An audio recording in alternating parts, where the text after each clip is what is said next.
I guess I should have suspected something when my wife came home from her job at the art gallery for the first time, thrilled about the new patron. But when you trust someone completely, and they've never given you a reason to doubt them in the 17 years you've been together, your first instinct is to let them relax. My initial reaction was totally wrong. I'm Alex Green, and my wife is Lisa. We met at a small university in the Midwest 18 years ago, started dating 17 years ago, and got married 16 years ago. 14 years ago, we had a daughter, and 12 years ago, we had a son. I work as a programmer at a state institution, earning a decent living but not a fortune. I did well enough that Lisa could stay home with the kids when they were little. But 2 years ago, she decided the kids were old enough for her to spread her wings. So she got a 30-hour-a-week job at a prestigious art gallery in the city. Lisa studied art in college, so this was a perfect fit for her. The gallery mainly catered to customers who were a bit wealthier than us. We live in a big city in the Midwest, and there are plenty of people with the kind of money that allows the gallery to thrive. Lisa got to interact with these people and briefly experience their world before returning to our reality. Sometimes, both of us got to step into their world when Lisa organized big exhibitions, and I would be her plus one. I must admit, it was exciting to spend time with influential people. As a computer geek, I usually interact with corporate types, politicians, lawyers, and bank presidents. So, from time to time, Lisa would come home buzzing after meeting some celebrity or important person. The kids and I loved watching her float around the house, happy from her experiences. But reality would set in, and we understood where we fit in the grand scheme of things. Lisa's gloomy side wasn't one of her best traits.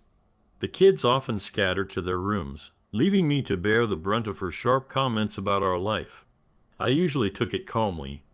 When it got too much, I'd tinker with my car in the garage. Recently, Lisa had been talking a lot about a brilliant real estate genius who had become a regular at the gallery. His name was Carter Albright, a 28-year-old millionaire who had just moved into a fancy new house and wanted to decorate his walls with art that matched his status, Lisa said. She seemed quite impressed with him, even though she admitted he was a bit full of himself.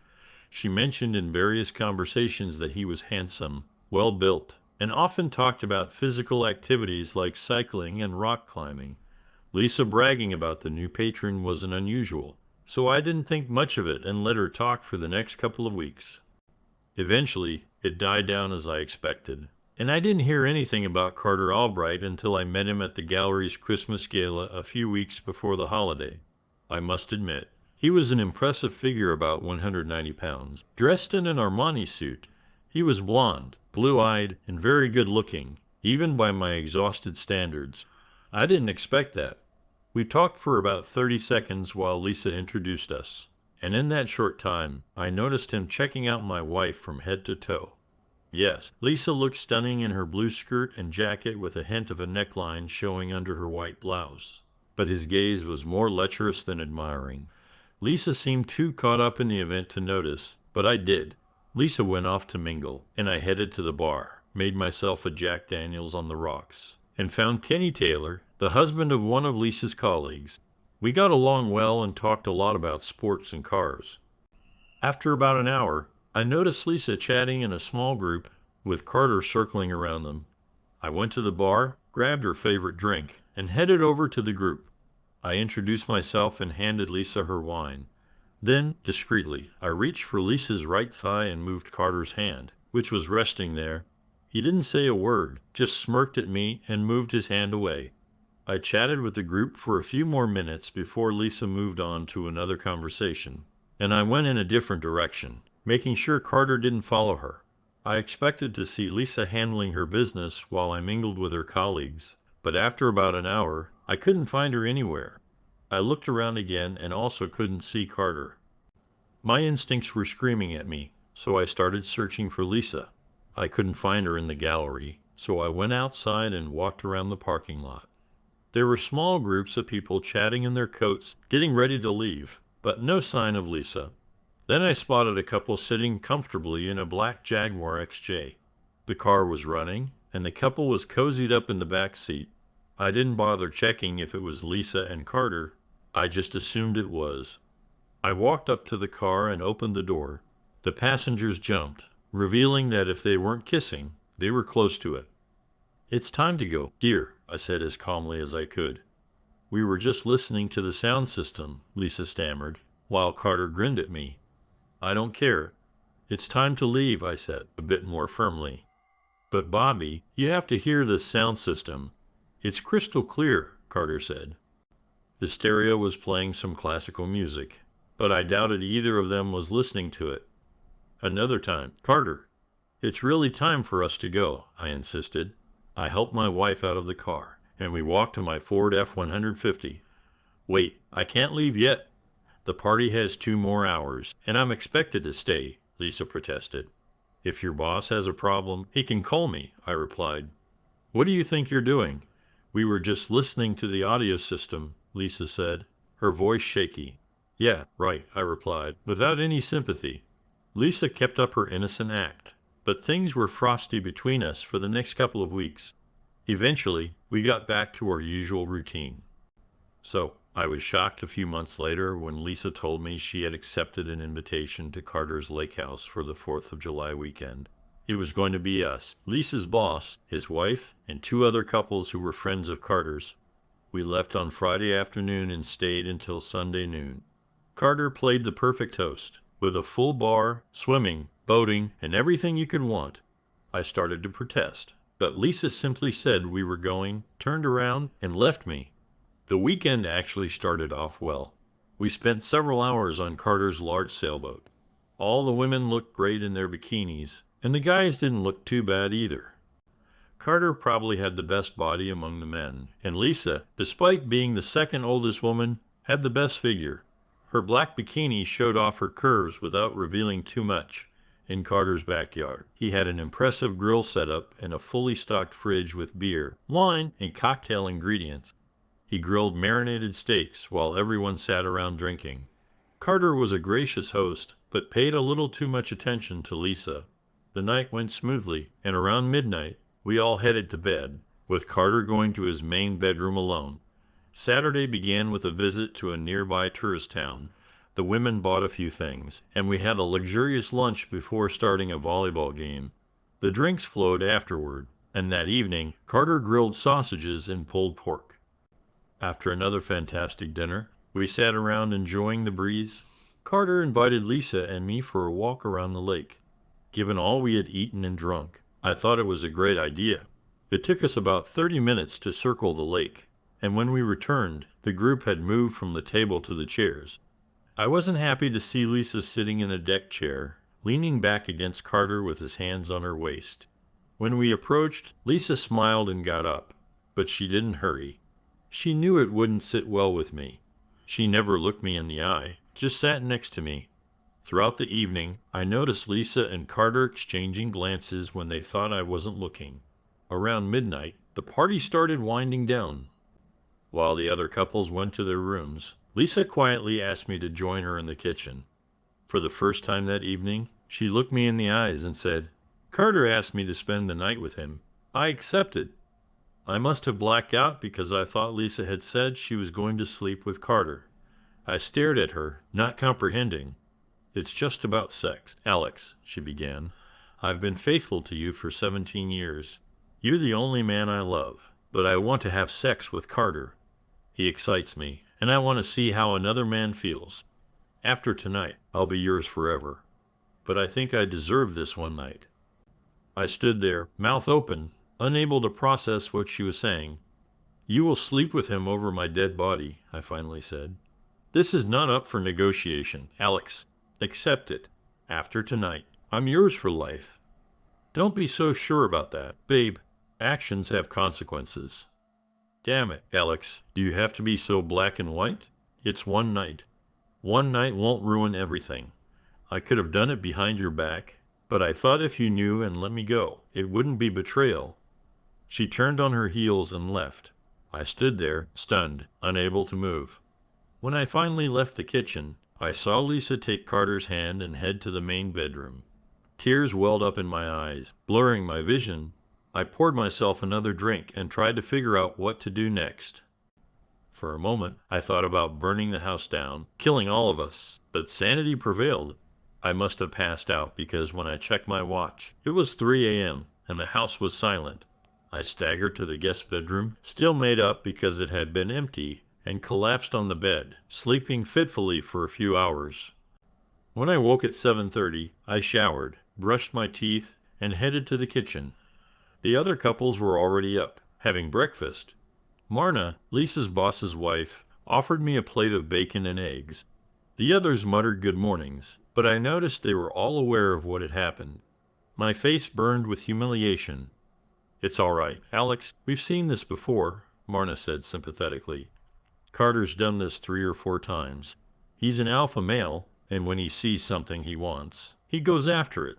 It's just how he's wired." Lou, Lisa's boss, added, "He doesn't take it personally. It's just who he is." "So what happened to the couples he did this with?" I asked. "As far as I know, they're still married," Marna said.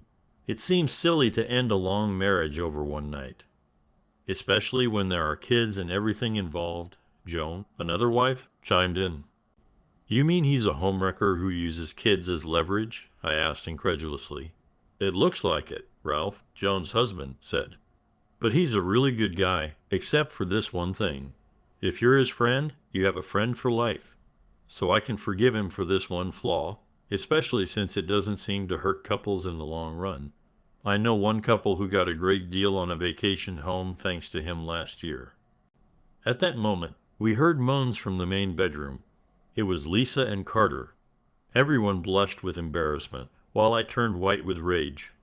"Let's finish breakfast on the deck," Marna suggested. After about 30 minutes, Lisa and Carter joined us, looking pleased with themselves. Lisa shone with positivity, barely hiding what everyone knew she had done. She held a plate of breakfast and sat at the edge of the sun lounger where I was sitting. "So, what are the plans for today?" Carter asked cheerfully. "We need to head back and spend some time with the kids, right, honey?" I said to Lisa. She hesitated, clearly annoyed. "I was hoping we could stay a bit longer and maybe swim again," she said. "No, we need to go. Finish your breakfast. I'll pack the car.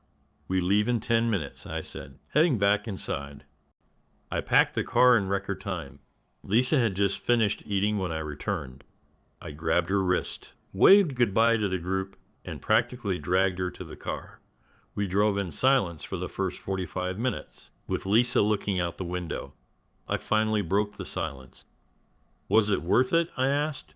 She sighed deeply, then turned to me. "Yes, it was wonderful," she said, her eyes distant. Not the answer I expected. I didn't know what to expect, but not that. 17 years, 2 kids, everything we built together, and you threw it away for one night? I asked. "It depends on you, Alex. I promised you it was only once, and now I'm yours again. But if you can't forgive me, then do what you must. But I'll take the kids, and they'll know you destroyed our family," she said. I was stunned and silent. Not even an apology. She'd blamed me for our family's collapse. Carter and Lisa must have planned this. I'd never seen this side of her, and I didn't like it. "So, was the morning with Carter part of your plan to humiliate me?" I asked. "Not really. He wanted me to stay with him one last time before I became your faithful wife again. He said he'd live by my rules," she replied. We stopped at her parents' house to pick up the kids. I could barely look at them, feeling ashamed and humiliated. I wanted to scream the truth about their daughter, but I knew now wasn't the time or place. Lisa looked puzzled by my discomfort and seemed to enjoy it. That night, she climbed into bed, snuggling up to me, but I turned away. She reached out to touch me, but I shook my head. "No, this isn't happening tonight. Be content with what Carter gave you last night and this morning," I said. For the first time since the weekend, Lisa showed weakness, looking hurt and shocked by my refusal. "Don't you want to get back together?" she asked. "Carter said men usually want their wives back after something like this." "Oh, he did he? Well, some men see this as betrayal, not a challenge," I replied. She pulled her hand away, and I turned over, pretending to sleep. I heard her crying softly, but I didn't care. The next week, I saw a divorce lawyer. The options were limited. Either give up half my stuff and my kids or wait until the kids were older. I decided to stay for the kids. For 6 months, I didn't touch Lisa until she said she'd leave if I didn't fulfill my duties as a husband. I convinced myself to have sex with her just as she had with Carter, just sex, nothing more. We had a date at our favorite Italian place, and I gave Lisa 2 extra glasses of wine. "Where did that come from?" she whispered. "Will I have to wait another 6 months for a repeat performance?" I didn't answer, just pressed against her back. I admit, every time I thought about Lisa with Carter, I got furious. Our encounters were pure sex, not love. She seemed to enjoy it, though, and never complained. Things settled into a new normal. Once a month, I hired a private detective to check if Lisa was meeting Carter or anyone else. It gave me peace of mind. 6 years later, our youngest, Terry, went to college. We helped him move into the dorms, and I reflected on how far we'd come. "You kept your promise, but 16 years ago, you made me a vow that you broke that night," I said. "You threatened to take the kids, and I couldn't let you do that. You humiliated me in front of Lou and everyone." Lisa cried. "I felt like Lou closed the circle you started at the lake house. Your Sunday morning sex was the most humiliating moment of my life. I got my revenge," I said. "6 years ago, you said the sex was worth it. Do you still feel that way?" "But I've been faithful since then," she sobbed. "So how did you exaggerate your promise?" I asked. "Was your vow only valid for 16 years, but your promise for 8? "Bobby, I'm sorry if this leads to divorce, but I didn't cheat," she insisted. "Yes, you did. Just because you told me in advance doesn't make it right. We didn't agree to it. You and Carter did. You broke your vow to me.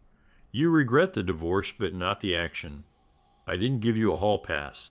You just decided I'd accept it." She looked stunned. "Tracy got a good lawyer who convinced the judge we needed counseling. The counselor asked why I couldn't get over Lisa cheating once, especially since she didn't sneak around. I asked if the counselor was married, and when she said it was irrelevant, I walked out. That evening, Tracy's parents called. They loved me, but they had to side with their daughter. "Bobby, why are you being so tough?" "Tracy loves you and kept her promise," Judy said. "What did she tell you?" I asked. "That you talked about her one-night stand, and she promised to be faithful forever," Judy said. "That's half the story," I replied.